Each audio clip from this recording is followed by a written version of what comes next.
ప్రతి వ్యక్తి సక్సెస్ వెనుక ఎన్నో కష్టాలు ఉంటాయనే సంగతి తెలిసిందే. నల్గొండ జిల్లాకు చెందిన చింతల తులసి సక్సెస్ స్టోరీ ప్రస్తుతం సోషల్ మీడియా వేదికగా వైరల్ అవుతుంది.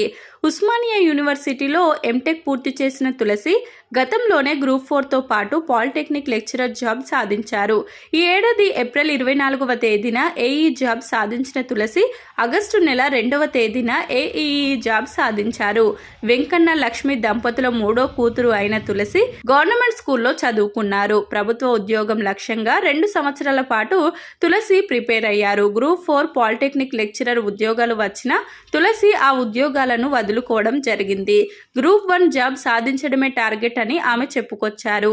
ఏఈఈ పరీక్షకు ప్రిపేర్ అవుతున్న సమయంలో నాకు ఆర్థికంగా ఇబ్బందులు ఎదురవుతున్నాయని తులసి పేర్కొన్నారు. నాకు ఆర్థికంగా ఇబ్బందులు ఎదురయ్యాయని తులసి పేర్కొన్నారు. ట్యూషన్లు చెప్తూ వచ్చిన డబ్బులతో బుక్స్ కొనుగోలు చేసి హాస్టల్ ఫీజు కట్టుకున్నానని తులసి వెల్లడించారు. అమ్మా నాన్నల ప్రోత్సాహంతో చదువుపై నేను దృష్టి పెట్టానని తులసి పేర్కొన్నారు. రాబోయే రోజుల్లో మరిన్ని లక్ష్యాలను సాధించాలని ఉందని తులసి వెల్లడించారు.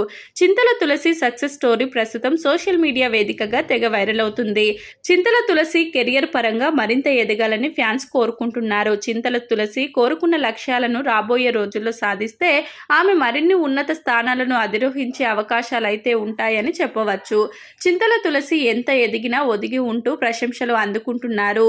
తులసి ఈ జనరేషన్లో ఎంతో మందికి స్ఫూర్తిగా నిలిచారని చెప్పడంలో ఏమాత్రం సందేహం అవసరం లేదు.